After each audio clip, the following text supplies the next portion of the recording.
Hello guys, long time no see. I did have a break, but I really missed chess and missed you and your comments. And one more thing I really missed is the funny Gambit reviewing. So let's continue today. And today we're gonna review Danish Gambit. Please let me know in your comments what comes to your mind when you hear Danish. As for me, when I hear Danish Gambit, I always think like I'm playing black and how should I defend if white's so crazy to play Danish Gambit. And I never think like, let me play Danish Gambit with white and have some fun. So let's do it together today. Danish with white. Now let's check what's the Danish Gambit. Danish Gambit is when we play normally e4, black normally play e5, d4, ed. It's not yet Danish Gambit, but if you here play c3, dc, and instead of taking this pawn back, you develop your bishop to c4. Now meet the Danish Gambit. And the most obvious way to continue for black is to take another pawn, of course, cb, bishop b2. We develop another bishop. So let's check what we have. We sacrificed two pawns already, but instead we got these two developed bishops with this long, powerful diagonals, which is already a good chances for attack, right? And the situation here is like this. If black player is the theory monster, experienced one, black would probably equalize the position or even get better position and win. But if black player is just normal, real person like me and you, watch some YouTube videos about Danish or played some blitz games with Danish Gambit, something to remember, something to forget, then white have a good chance for attacking active game. So let's go. And the first trap for black here is related to bad wish for black jumping queen g5. Everybody likes jumping queen because they think this pawn is undefended, the weak one, and they want immediately attack it with the queen. And here what we do is just we lure the queen to go forward, to go where they did go. We say, take our pawn, come on. And black take this pawn. We of course develop our rook to g1, queen h3, and here take a pause and find the good move. Right, it's bishop f7. We sacrifice the bishop to f7 point, where it's often sacrificed actually. And you can see that black cannot take this bishop because of this simple fork. Knight g5, fork for queen and king. There is no way to take for black, they need to go king d8. What we do next? We sacrifice the rook g7, unexpectedly. Black should take the rook, because otherwise we would continue to take everything, like rook g8. So bishop g7, take. And apparently black cannot save their rook. Rook is taken anyway. So they need to develop somehow the rest pieces, and they play b6 with a plan to develop their bishop somehow, right? So we take the rook, bishop a6, and here just don't miss this treatment, queen f1. Of course, we actually can continue taking black pieces like this, and they would go here, and we run there, and they run here, and we run there.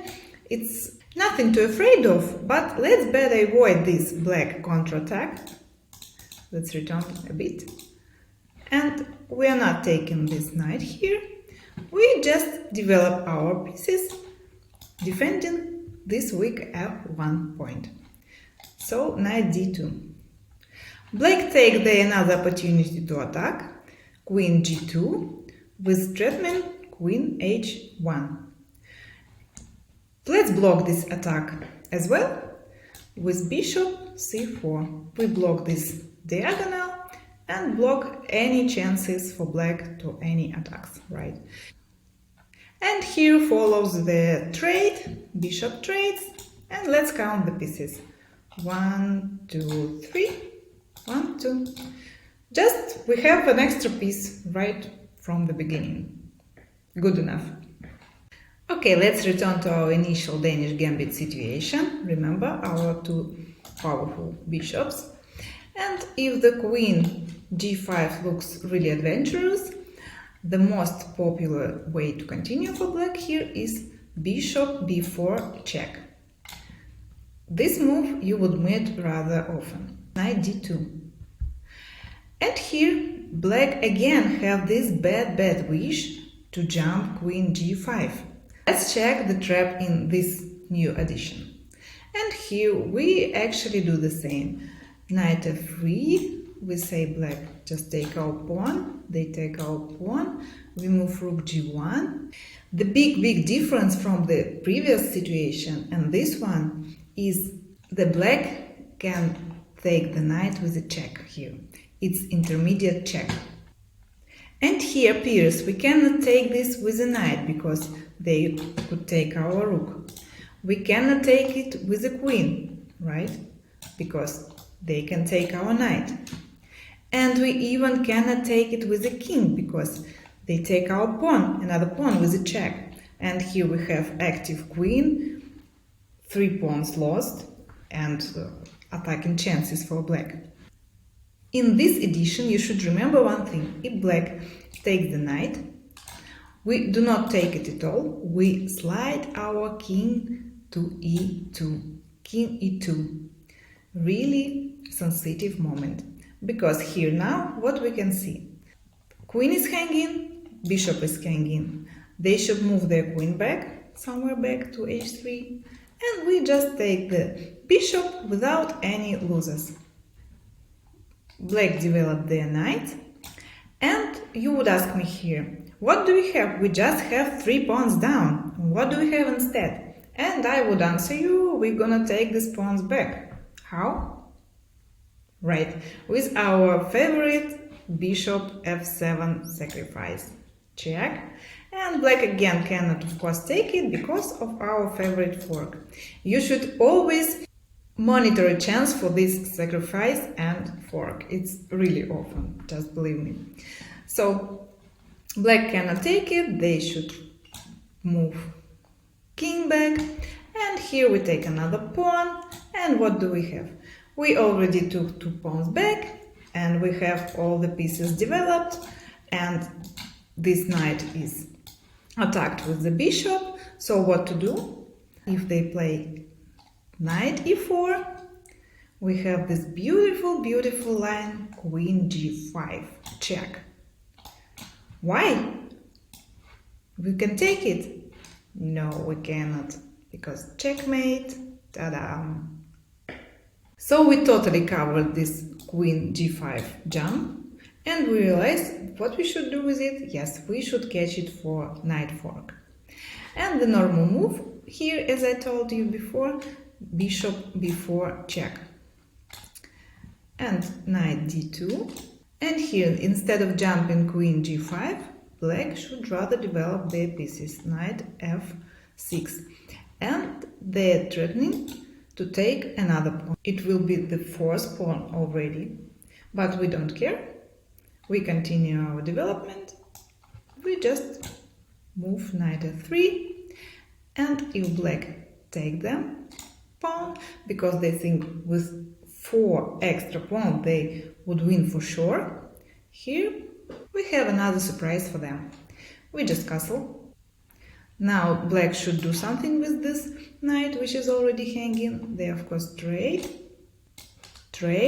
Of course black want to hide their king with castling. And black think they have many extra pawns and they resolve main problems with castling because they hidden their king. But these bishops are as strong as castling doesn't resolve this problem, and black would get their checkmate anyway.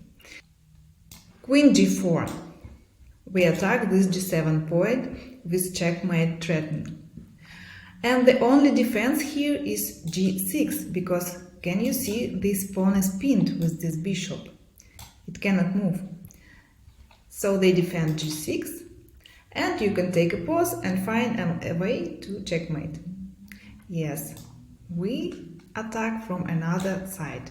We take this powerful diagonal, and here we can see that checkmate is unavoidable. So guys, today I hope you felt the power of these Danish Gambit bishops, and as you can guess, it's only beginning. Please let me know in your comments if we need to continue reviewing and exploring this fun gambit. See ya!